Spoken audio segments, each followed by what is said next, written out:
तू हिरे माझा मितवा प्रेक्षकांनो, मालिका जबरदस्त टर्निंग पॉइंटवरती आलेली आहे। आत्तापर्यंत ईश्वरीच्या विरुद्ध कारस्थान करण्यामध्ये वल्लरी प्रत्येक वेळेला यशस्वी झालेली असली तरी या वेळेला मात्र आता वल्लरीला आजी आता ईश्वरीची साथ देणार आहे।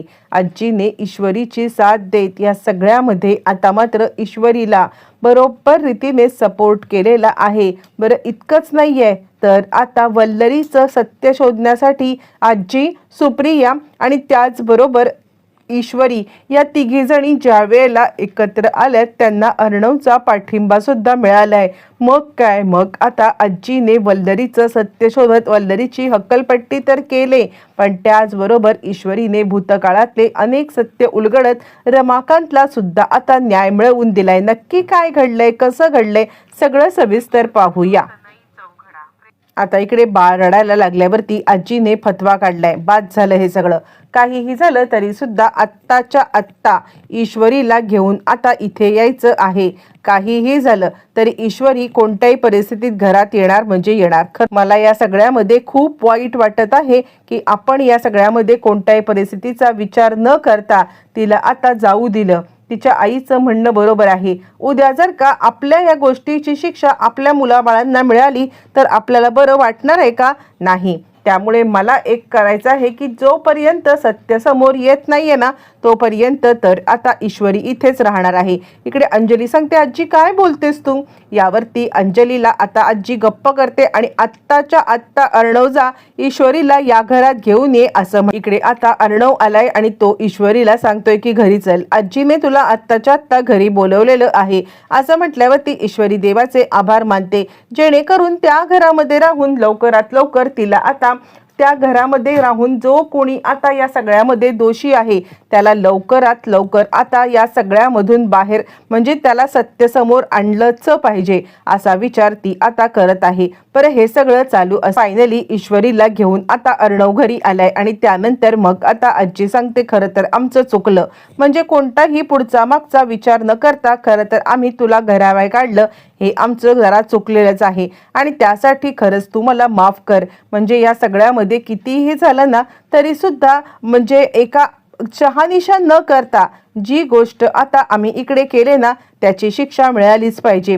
यावरती ईश्वरी म्हणते, आजी तुम्ही मोठे आहात, तुम्हाला त्यावेळेला तसं वाटणं साहजिक आहे, पण आता मी तुम्हाला वचन देते काहीही झालं तरी सुद्धा या सगळ्यामध्ये मी तुम्हाला एकच गोष्ट सांगेन की कितीही परिस्थिती कठीण आली तरी जे सत्य आहे ते सत्य तुमच्या समोर आणेन। आणि त्यावरती आता ती सांगायला लागते, खरा दोषी कोण आहे हे आपल्याला शोधून काढलं पाहिजे। आजी म्हणते, हो, आता ज्या वेळेला सुप्रिया मला म्हटली की मी हे सगळं केलेलं नाहीये आणि अर्णव सोबत तू हे करून डोळे उघडलेस ना तेव्हा माझे पण डोळे उघडले। 100% या सगळ्याच्या मागे आता कुणीतरी असणारच आहे आणि कोण आहे हे मात्र आता इकडे शोधून काढलं पाहिजे।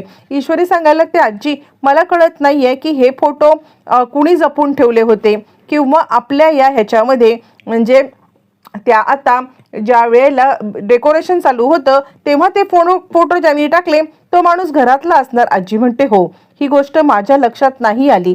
यावरती ईश्वरी सांगायला लागते, हो, हेच मी तुम्हाला सांगण्याचा प्रयत्न करते, काही झालं तरी घरातलीच ती व्यक्ती आहे आणि मी तुम्हाला हे सत्य जोपर्यंत शोधून काढत नाहीये तोपर्यंत मी तुम्हाला सत्य सांगायला आता मात्र म्हणजे मी बांधील आहे, मी सगळं शोधून काढेन। त्यानंतर अर्णव आता ईश्वरीला सांगतोय, आपल्याला राजेशवरती संशय होता ना, त्यावरती ईश्वरी आता सांगायला, राजेशचं मला नाही वाटत आहे, म्हणजे जर का राजेशला या सगळ्यामध्ये काही करायचं असतं तर तो हा मुद्दा का काढेल आणि मुळातच राजेशला हा मुद्दा माहिती असण्याचा अजिबात संबंध नाहीये असं म्हटल्यावरती आता इकडे तो म्हणतो, बरोबर आहे मिस इंदोर, तुझा हा पॉइंट एकदम व्हॅलिड आहे। म्हणजे आता राजेशला खरं तर या सगळ्यामध्ये याच्याबद्दल काही माहिती असण्याची शक्यता नाही ना, हे सगळे फोटो आता राजेशकडे असण्याची शक्यता आहे। आणि त्यानंतर मग आता राहिलं कोण? इकडे कुठेतरी ईश्वरीला आता डाऊट आलेला आहे की हे काम वल्लरीचं आहे। खरं तर वल्लरीने हे सगळं करून आता स्वतःच्याच पायावरती धोंडा मारलाय। आतापर्यंत वल्लरी कटकारस्थान करते हे जरी ईश्वरीला माहिती असलं तरी या बाबतीमध्ये वल्लरी काही करत असेल असं तिला वाटत नाहीये। आणि त्यानंतर ईश्वरी सांगते, हे सगळं कुणी केलंय ना ते मी नक्की शोधून काढणार। आणि त्यानंतर ती आता वल्लरीच्या रूम रूममध्ये आले. तिला आता वल्लरीकडून कन्फर्मेशन हवं असतं. खरं तर बोलता बोलता ही काहीतरी असं बोलून जाणार की जेणेकरून आपल्याला या सगळ्यामध्ये नक्कीच सत्य समजणार हे मात्र तिला आता कळलेलं असतं. मग त्यानंतर ती आता वल्लरीकडे येते. वल्लरीकडे आल्यावरती ती सांगायला लागते, मामी म्हणजे कसं आहे ना, मी बाहेर बोलले नाही, पण घरातलीच व्यक्ती हे सगळं करते हे मात्र खरं. तुम्हाला काय वाटतं याच्याबद्दल? यावरती ती म्हणते, हे बघे, मला आता तुझ्याबद्दल काही बोलायचं नाहीये. म्हणजे तू, तुझी आई यांच्याशी मला काही देणं घेणं नाहीये आणि आता मला तर या सगळ्यामध्ये अजिबात इंटरेस्ट नाहीये. तुझ्या आईशी माझा काय संबंध? मी तर तिला भेटले पण नाही कधी. आता हे बोलल्यावरती मात्र कुठेतरी मनामध्ये लगेचच ईश्वरीच्या मनात आता आलेलं आहे की नाही म्हणजे हा पॉइंट तर माझ्या लक्षात आलंच नाही की ही बाई माझ्या आईला प्रत्येक वेळेला भेटायला का टाळते. आणि त्यावेळेला ती सांगायला लागते, मामी कसं आहे ना, चोर कितीही आता मात्र चोरी करण्याचा प्रयत्न करत असेल ना, तरी कधीतरी मात्र आता तो पकडला जातोच. ही गोष्ट चोराला कळत नसली ना तरी सुद्धा तुम्हाला मात्र चांगलीच कळायला पाहिजे. तुम्ही आता समंजस आहात. असं म्हटल्यावरती ती म्हणते, तू काय मला धमकी देतेस? त्यावरती ईश्वरी सांगायला लागते, मी कशाला कुणाला धमकी देऊ? मला काही गरज नाहीये. कर नाही तर आता डर कशाला? काही केलेलं नाहीये तर घाबरायचं काही कारणच नाहीये. असं म्हटल्यावरती मामी आता थोडीशी गडबडले. या ईश्वरीच्या डोक्यामध्ये चाललंय तरी काय? आणि इथेच खऱ्या अर्थाने आता मामी अडकलेली आहे. लगेचच आता मात्र इकडे ईश्वरी निघून गेल्यावरती मामी विचार करायला लागते, नाही ही ईश्वरी मात्र आता दिसते तशी साधी सोपी सरळ नाहीये. या ईश्वरीला या सगळ्यामध्ये आता मात्र आपण चांगलंच टेचावरती घेतलं पाहिजे. आणि त्यावरती ती सांगायला लागते, हे बघ, बाद झाला हा, निघ इथून. माझ्यावरती आरोप करण्याआधी 100 वेळा विचार कर. आणि त्यानंतर ईश्वरी सांगते, मी विचारच करून बोलते मामी. असं म्हणत आता मात्र इकडे ईश्वरी अर्णवकडे येते. अर्णवकडे आल्यावरती ती सांगते, अर्णव सर, मामींवरती मी लक्ष ठेवलंय आणि मामींना ज्या वेळेला मी आता हे सगळं बोलले ना, मामींनी लगेचच एक फोन कॉल फिरवला होता आणि त्यांनी आता धुमाळला कॉल केला होता. याच्यावरून तुमच्या लक्षात एक गोष्ट यायला पाहिजे की या सगळ्याच्या मागे आता मामीच आहेत. पण आता माझ्या मामीचं आणि आईंची ही भेट न झालेली आहे हे मला जास्त कारण वाटतंय. कळतंय का? मी आता ताबडतोब आई आणि मामी यांना जर का समोरासमोर आणलं किंवा मी आता आईला मामींचा फोटो दाखवला तर कदाचित आई आता ओळखेल. मला असं वाटतंय की जी बाई आता कोण होती ना ती बाई हीच होती. असं म्हटल्यावर ती अर्णव म्हणतो, पण मी सिंदूर, मामीचा काय संबंध? यावरती मग आता ईश्वरी सांगायला लागते, मुळातच मी मामांशी बोलून घेतलेलं आहे. मामांना मी विचारलं होतं की नक्की मामींचा काय प्रॉब्लेम होता. त्यावेळेला मामांनी मला सांगितलं की त्यांना, आणि त्यानंतर मग आता ईश्वरी सांगते, ते काही नाहीये, मी मामींचा फोटो आता आईला दाखवणार आणि त्यानंतर आपल्याला सगळं सत्य समजणार आहे.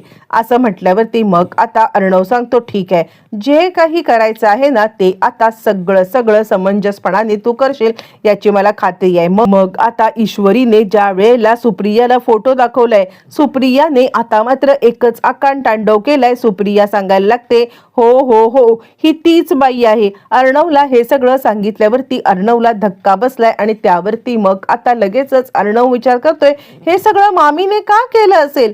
काय गरज पडली तिला हे सगळं करण्याची? आणि त्यावरती मग आता सुप्रिया सांगते, मला आत्तापर्यंत कळतच नव्हतं की ही बाई माझ्यासमोर का येत नाहीये. तुम्ही विचार करा, प्रत्येक वेळेला तिची माझी भेट न घडणं हा सुद्धा एक संकेतच आहे ना. आणि त्यामुळे मला असं वाटते की हे सगळं ती बाई मुद्दामच करत होती. असं म्हटल्यावरती अर्णव म्हणतो, तुमचं म्हणणं बरोबर आहे. काहीही झालं तरी सुद्धा आता मामीला सोडायचं नाहीये, पण आपल्याकडे ठोस पुरावा नाहीये.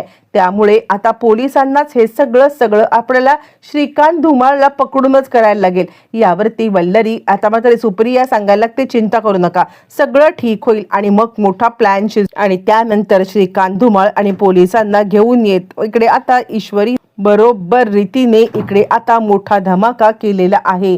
आणि त्यानंतर मग आता वल्लरीचं सगळं कारस्थान उघडकीला आलेलं आहे. आणि इतकंच काय, आजीला आता ईश्वरीने बोलवलंय आणि मामी तुमचा सगळा खेळ आता संपलेला आहे. कोणत्याही ह्याच्यामध्ये तुम्ही आता वाचणार नाही. आत्तापर्यंत प्रत्येक वेळेला दुसऱ्याला तोंडघशी पाडत तुम्ही हे सगळं जे काही करत होतात ना, तुमचा खेळ संपलाय मामी, असं म्हणत ईश्वरीने मात्र आता मामींना चांगलाच धक्का दिलाय. तितक्यात तिथे आणि आत्ताच्या आत्ता माझ्या घरामधून चालती हो, असं म्हणत आजीने आता मात्र तिला घराबाहेर काढलंय. आणि त्याच वेळेला ईश्वरी म्हणते, मामी अहो एखाद्याला किती हे करायचं, माझ्या आईच्या बाबतीत आता तुम्ही जे काही केलंत ना चुकीचंच होतं, पण आता माझ्या आईच्या बाबतीत पेक्षा तुमच्या आता वहिनीच्या बाबतीत जे काही केलं ते त्यापेक्षा महाभयंकर होतं. आजी तर चिडलेली आहे आणि आजी आता सांगते, माझ्या सात्विकाला हा कोणी त्रास दिलाय ना त्याला मी सोडणार नाहीये आणि ती तू आहेस ही गोष्ट मला समजले. आजीने आता वल्लरीची घराबाहेर हकलपट्टी